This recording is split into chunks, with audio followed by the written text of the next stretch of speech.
Hi everyone, I'm the Tax Pro, and today we're going to talk about tracking contractors in QuickBooks Online in order to track them for 1099 filings.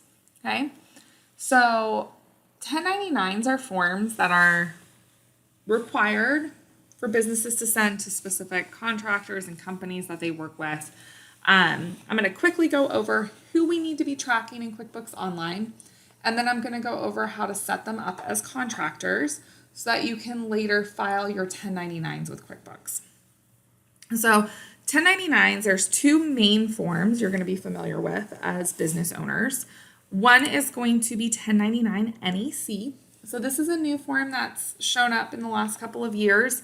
This used to be combined with the 1099 miscellaneous. I'm going to go over here in a minute, but this is now its own separate form. So 1099 NEC stands for non-employee compensation. It is a 1099 form you are going to send to 1099 contractors who are providing services to your company. Okay? You have to ensure that they are truly 1099 contractors and not W-2 employees. I'm going to assume you've already done that.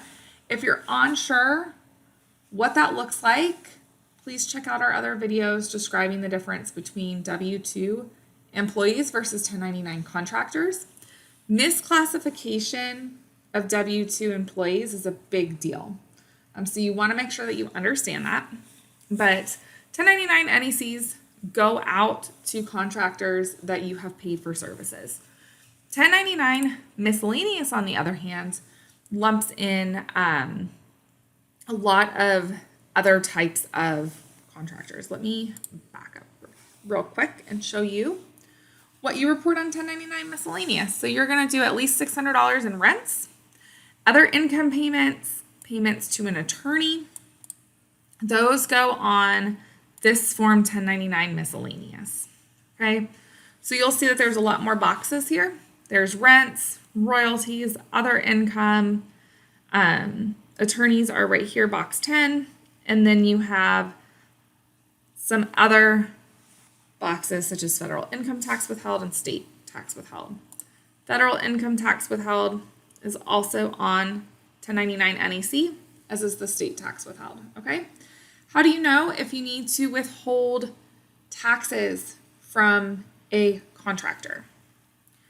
First thing that you need to do when you onboard a new contractor is send them a form W-9.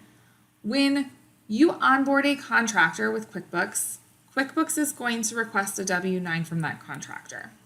Okay, so QuickBooks will do this step for you. The contractor is going to certify that they are not subject to backup withholding.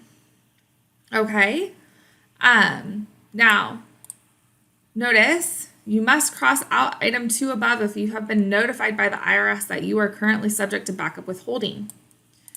Now, if your contractor refuses to provide a W-9 to you, you also have to withhold taxes from that contractor. Okay, so you send the W-9 before you ever pay your contractor. Send the W-9, make sure you have it on file before that contractor ever starts working. You have to have a W-9 on file. I see a lot of business owners that don't have W-9s and don't get them on file until the end of the year. And I've seen some contractors just refuse to give them a W-9. And then that creates a headache for you as the business owner because there's different steps that you then have to take. Okay, so QuickBooks will help you collect this. Let's go over how that works. So this is our QuickBooks homepage. Let's go down to expenses right here. So you'll notice that there's expenses, bills, vendors, and contractors. We're going to go to the contractor section. You'll see that there's already 2 contractors in here. We can add a contractor. This is also where you're going to go to prepare 1099s, okay? So you'll click that button. This isn't ready yet because they have some stuff that they're changing. So you can add contractors here. So let's say that I am going to add, Nick Smith. And then I'm going to put Nick's email. I'm going to put our domain name so some random person isn't getting an email. you can check this box to have QuickBooks email the contractor and ask them to complete their information. I recommend this if you're going to onboard with QuickBooks Online. I think it's just easier. They're responsible for entering their information. You're not responsible for any errors that could potentially occur if they give you a W-9 and then you're trying to enter it. But you can uncheck it if you want, and then you can add the contractor. I'm just going to show you what this looks like. So you would go to add. You're going to want to know, is this an individual or a business? You know that based on your W-9. So here's the individual, so sole proprietorship box right here. They can also let you know they're a C corporation, an S corporation, a partnership, or a trust and estate. If they're an LLC, they can check this box and let you know if they are marked or if they are taxed as a C corporation, an S corporation, or a partnership. Now, if you're a sole proprietorship LLC, you just mark this box right here, okay? You don't have to mark that you're an LLC. There are certain companies that if they are taxed as like a C corporation or an S corporation, they may not need a 1099 issued.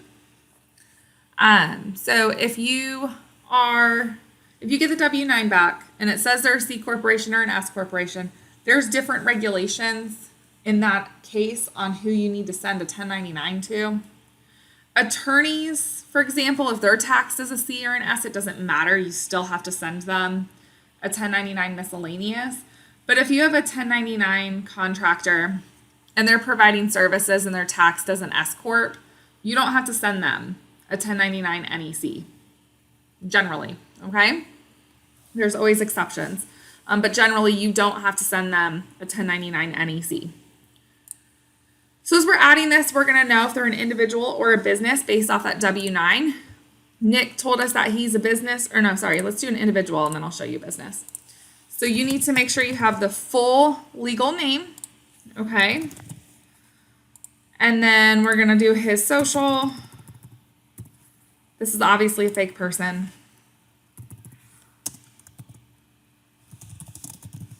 I'm just gonna make up a address. I know the zip code here, so we're just gonna use it. Okay, so we have Nick Smith. He is sitting in here as a contractor. And now whenever we pay Nick Smith, it is going to accumulate in this contractor account. At the end of the year, when we go to prepare 1099s, we will be able to issue a 1099 to Nick Smith through QuickBooks, okay? If you're setting up a business, very similar.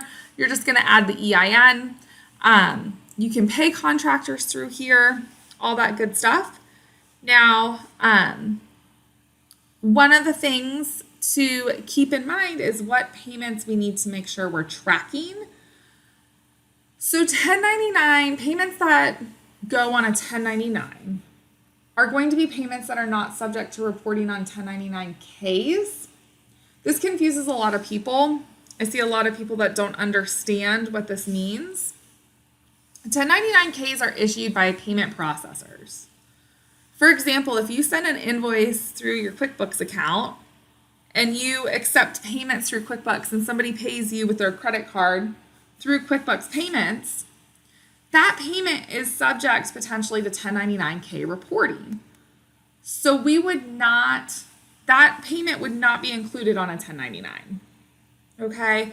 If you're getting paid via Square, Stripe, or if you're paying somebody through Square, Stripe, or PayPal goods and services, those payments are subject to reporting on 1099-Ks. So you're not gonna add those to a 1099. Okay, so sometimes I'll see a question like, let's say that we've paid Nick and he is technically a 1099 non-employee compensation, so he would get a 1099 NEC, but we have paid him a couple of different methods. So normally we pay him via Square. He sends us an invoice and we pay him via Square. But there did happen to be one time where we paid him $350 via a check. Total, we paid him $30,000 for the year. It's just all but $350 was through Square. Nick is not subject to a 1099 NEC for that year because he didn't have $600 or more in reportable payments because we have to back out the 1099K payments, okay? So when we back out the 1099K payments, he only had $350 that we paid him through a means that is reported on the 1099 NEC. Okay, so just make sure that you're tracking how you're paying people in QuickBooks. So that is all I have for setting up contractors within QuickBooks. It's pretty simple. QuickBooks does the heavy lifting of sending the W-9 form. Just make sure that that W-9 is filled out before you issue payments. I have seen where contractors have, at the end of the year, refused to provide W-9s. And then that puts you as a business owner in a bad spot because legally you are required to collect that information before you pay that contractor. Okay? If you guys have any questions, let me know in the comments. Otherwise, I will see you guys next time.